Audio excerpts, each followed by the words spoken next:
సామాన్య పేద మధ్య తరగతి వర్గాలకు వాళ్ళ సార్థక బాధలు తెలిసినటువంటి వ్యక్తి మన తీన్మార్ మల్లన్న. ఈ తీన్మార్ మల్లన్న ఎల్లప్పుడూ సామాన్య ప్రజల సమస్యలను గొంతెత్తి గళాన్ని విప్పి వాళ్ళ సమస్యల కోసం ఎల్లప్పుడూ పోరాడే వ్యక్తి తీన్మార్ మల్లన్న.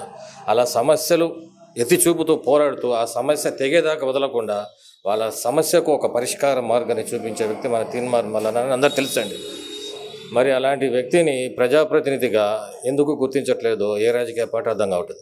ప్రస్తుతం కాంగ్రెస్ పార్టీకి అవకాశం ఉంది కాబట్టి ఇలాంటి వ్యక్తిని ప్రజాప్రతినిధిగా ఎన్నుకొని చట్టసభలకు పంపిస్తే సామాన్య ప్రజల యొక్క కష్టాలు తీరుతాయని చెప్పేసి నేనైతే భావిస్తాను. నా ఓన్ ఒపీనియన్ ఇది.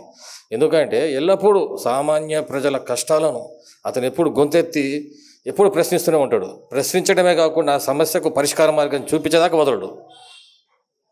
అయితే కాంగ్రెస్ పార్టీ ఇప్పుడు అవకాశం ఉంటే ఎంపీగా కూడా అవకాశం ఉంటే ఎంపీ టికెట్ కానీ లేకపోతే ఎమ్మెల్సీగా ప్రోత్సహించి చట్టసభలో పంపిస్తే అది సామాన్య ప్రజలకు మేలు జరుగుతుందనేది నా అభిప్రాయం. తప్పకుండా జరుగుతుందండి సామాన్య ప్రజలకు మాత్రం. తీన్మార్ మల్లన్న అతను ఒక్కడిగా కాకుండా 100% కాకుండా తన వంతు కృషిగా తన వంతు కర్తవ్యంగా ఎంతో కొంత తప్పకుండా న్యాయం చేస్తాడు. ఒక్కడిగా 100% న్యాయం చేయకపోయినా కానీ తన సాయశక్తులు వడ్డీ న్యాయం చేస్తాడు సామాన్య ప్రజలకు. ఇది మాత్రం ఖచ్చితం. ఏ రాజకీయ పార్టీకి సంబంధం లేకుండా అతడు సామాన్యుడు అయితే చాలు. అతని పక్షాన పోరాడే వ్యక్తి ఏకైక వ్యక్తి తీన్మార్ మల్లన్న. అయితే గతంలో కూడా ఇతను ఏ రాజకీయ పార్టీ సపోర్ట్ లేకుండా సింగిల్గా ఒక్కడే ఇండిపెండెంట్గా పోటీ చేసి అత్యధిక మెజారిటీ సాధించి త్రుటిలో అసలు మెజారిటీని కోల్పోయాడు. త్రుటిలో కొన్ని ఓట్ల తేడాతోటి అతిపెద్ద రాజకీయ పార్టీ అప్పట్లో టీఆర్ఎస్ పార్టీ పైన ఓడిపోయినటువంటి తీన్మార్ మల్లన్న త్రుటిలో ఓడిపోయాడు. లేకపోతే కొద్ది ఓట్ల తేడాతోటి విజయం సాధిస్తుంటే ఇప్పుడు అతని పరిస్థితి వేరే విధంగా ఉండేది. సామాన్య ప్రజల బతుకులు కూడా బాగుపడేవి. అసలు ఏ పార్టీతో సపోర్ట్ లేకుండా ఏ పార్టీ మద్దతు లేకుండా ఆ విధంగా గెలిచారంటే మామూలు విషయం కాదు. అసలు అన్ని ఓట్ల తేడాతోటి ఏ పార్టీ సపోర్ట్ లేకుండా అలాంటి వ్యక్తిని తప్పకుండా కాంగ్రెస్ పార్టీ ఆదరించి ఎంపీగా అవకాశం ఉంటే టికెట్ ఇవ్వండి ఎంపీగా, లేకపోతే ఎమ్మెల్సీగానే ఇచ్చి సామాన్య ప్రజల్లో ముఖాల్లో వెలుగులు నింపాలని నేను కోరుకుంటున్నా.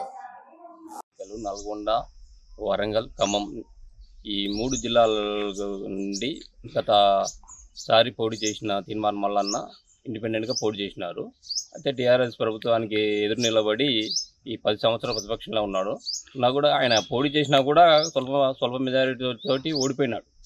ఇది ఇండిపెండెంట్గా గెలిచి ఇప్పుడు కాంగ్రెస్ పార్టీలోకి జాయిన్ అయినాడు. కాంగ్రెస్ పార్టీ నుంచి గిట్టంగా ఈయనకి టికెట్ ఇస్తే మరింత మెజారిటీతో గెలుస్తారు. అది కాక కూడా గ్రాడ్యుయేట్గా ఉన్న ఈ నిరుద్యోగుల పట్ల కూడా ఆయన సమస్యల్ని ప్రశ్నించే గొంతుగా ఈ ఎమ్మెల్సీ రూపంలో ఈయన చట్టసభల్లో ఉండి పోరాడడానికి మరింత అవకాశం ఇచ్చే వాళ్ళం అవుతాం. కనుక కాంగ్రెస్ పార్టీ కూడా ఇతన్ని గుర్తించి ఇతనికి టికెట్ ఇవ్వాల్సిందిగా గ్రాడ్యుయేట్ తరఫు నుంచి మేము కోరుతున్నాము. నిరుద్యోగులు కూడా ఇతన్ని ఎన్నుకొని మరింత విజయంతో అంటే మరిన్ని ఓట్ల మెజారిటీ తోటి ఇతన్ని గెలిపిస్తే ఒక ప్రశ్నించే గొంతుగా మనము ఎన్నుకున్న వాళ్ళం అవుతాము. మన సమస్యలను కూడా ప్రస్తావించడానికి ఉపయోగపడుతుంది ఇది.